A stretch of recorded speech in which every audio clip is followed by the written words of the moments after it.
At the end of the Third French and Indian War, also known as King George's War, there was Father Le Loutre's. Le Loutre's.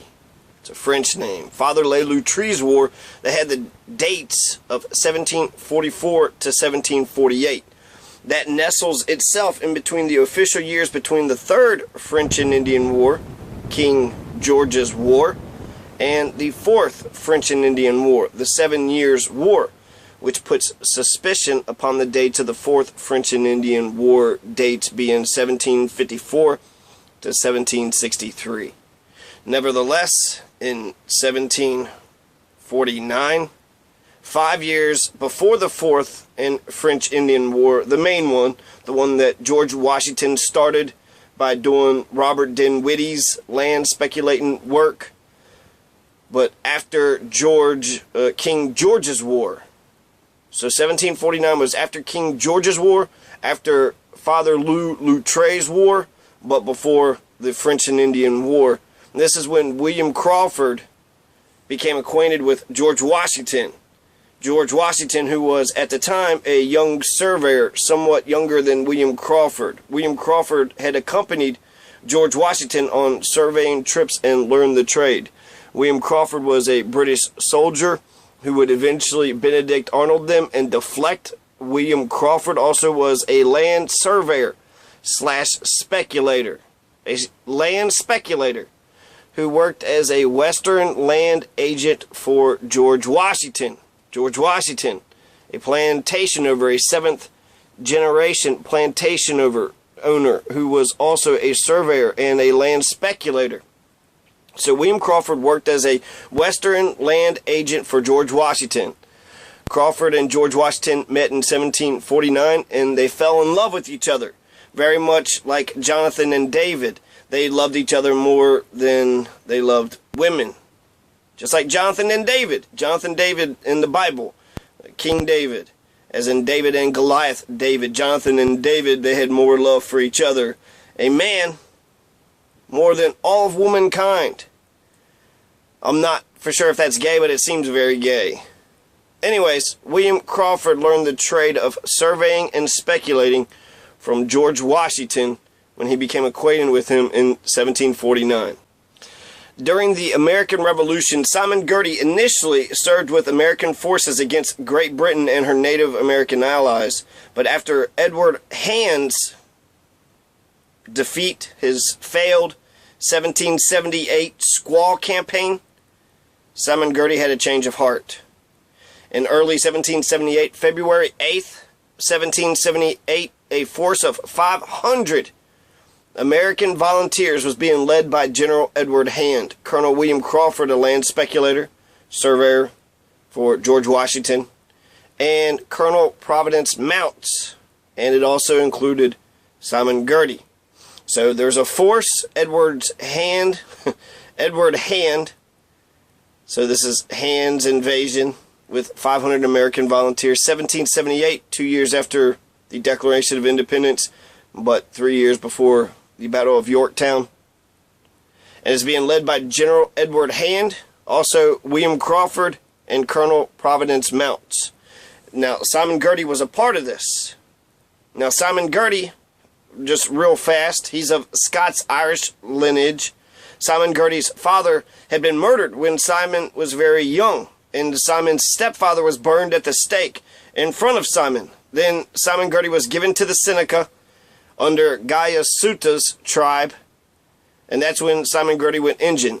He became Seneca, and for 7 years of his prime, of his teenage years, when he became from boyhood to manhood, he was a Seneca. So Simon Girty went Injun. He's like John Tanner, aka the Falcon, who is wilder than Huckleberry Finn. Girty's a white Indian just like John Tanner, who seems to be more famous than Simon Girty was. So John Tanner, his story, he was actually kidnapped by the Shawnee in present-day Boone County, Kentucky, on his father's farm, a Presbyterian minister, and he had Negroes, so he was a slave owner as well, his father was. And he was kidnapped by the Shawnee in present-day Boone County, Kentucky, just right across from where the mouth of the Great Miami River empties into the Ohio River. So there's the 275. That's where right next to where the 275 crosses from Kentucky over to Indiana, Ohio, Indiana, Ohio. I don't know. One of those states. John Tanner was kidnapped by the Shawnee and taken across the Ohio River into Indiana on the south side of the Great Miami River. So John Tanner was kidnapped in Boone County, taken across the Ohio River into Indiana. Because Boone County actually, there's some Ohio land on Boone County, and then there's some Indiana land at Boone County. And on the Indiana side, there's a Shawnee lookout, and a casino, and other shit that's going on in Indiana, the land of the Indians. So, you know. So John Tanner, when he was just 6, 8 or so, he was kidnapped out of Boone County, Kentucky, and that's a fact that 90%, if not more, of Boone County Kentuckians don't know shit about. Those culture of ignorance, loving fools also don't know jack shit about Margaret Gardner either. It's mostly because they're racist as fuck. Poor public school system probably is to be blamed. The public schools in Boone County celebrates Confederate rebels. It's still their mascot, just like Owen County. But they don't celebrate the Underground Railroad or the Freedmen's Bureau. So Simon Girty's father is killed in a duel, probably with a British agent. Then his stepfather, John Turner, is burned at the stake by Native Americans. And then he goes to the Seneca. He's being raised. His mentor is Guyasuta. And Guyasuta is the leader of the Seneca. This is the Ohio Seneca. Later on, there's disaffected Seneca, which become the Mingos. And Simon Girty's right there in between all of this. So Simon Girty had gained the respect of the Seneca Mingos when he was a kid, when he was kidnapped, by running the gauntlet successfully. The gauntlet is where Native Americans line in 2 different rows, and people run in the middle, and they're beating you with sticks and with their hands, and you have to try to get to the end. So Simon Girty ran the gauntlet for the Seneca Mingos successfully, and then the Mingo pulled out all of Simon's hair, except for just on the back. They left a scalp lock on his crown.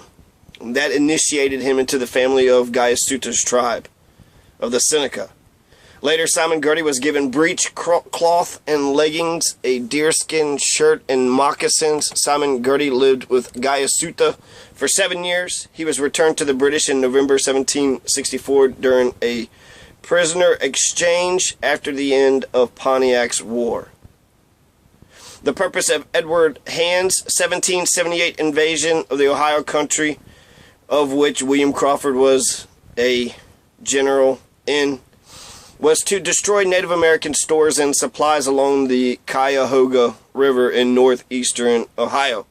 So, just to destroy Native American stores, supplies, burn down the buildings, burn down the crops, burn down the tribes, kill whatever Native Americans they can find. They set out, Edward Hand's 500 men set out on February 8th, 1778. They marched out of Fort Pitt, crossed the Allegheny River, and went 22 miles down the Ohio River over the ancient Indian trails called the Great Path to the mouth of the Beaver River. They traveled deep into the Ohio country in February 1778 on the Cuyahoga River. Edward Hand, born in Ireland, December 31st, 1744, also is Irish, like Simon Girty. And Edward Hand also, just like George Washington, was a Freemason.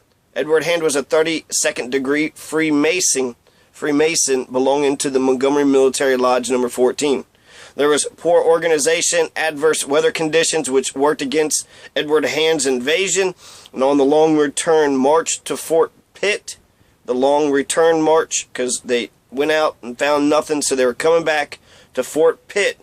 Edward Hand lost control of his unruly troops, which resulted in an attack on a nearby Indian village. One morning, Major James Britton asked Simon Girty to help him find his horse.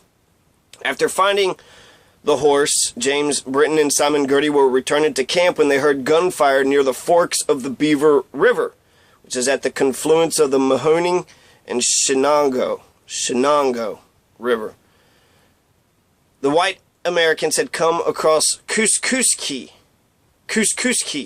an old, nearly abandoned Lenape village, and attacked before inquiring about who was residing there. An old red American man who was digging up stored corn behind his house shot one round from his musket at the white Americans, wounding Captain David Scott and breaking his arm.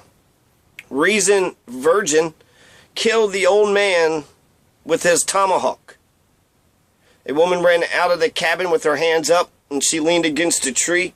Several American volunteers ran up, fell upon her, shot, and killed her.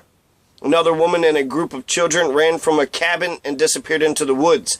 An old Indian woman came out of a cabin with her hands up again, and the Americans fired many shots at her, the white Americans, only being able to shoot one of her fingers off, before Edward Hand and William Crawford ordered the troops to cease firing, stop firing, stop firing. So Edward Hand's men killed Hopekans, Captain Pipe, his brother, Captain Pipe's brother, Hopekan's brother, Captain Pipe's mother, Hopekan's mother, and several of Captain Pipe's children. Hopekan's children. Hopekan lost his brother Bull, lost his mother and his children, and basically like Logan the orator, Captain Pipe's whole family is wiped out. This is going to be known as the Squaw campaign. It's known as the Squaw campaign because all they did was killed an Indian boy and 4 Indian women and captured 2 Indian women. And then they killed that old man. They killed a peaceful Lenape delegation who was sympathetic to the Americans and still will be. Captain Pipe still goes to some treaty sighting after this and doesn't hold ill will in spite of his brother, his mother, and his children being killed in the Squaw campaign. That's Captain Pipe. The old woman confirmed that the old man that they had shot was her husband, Bull.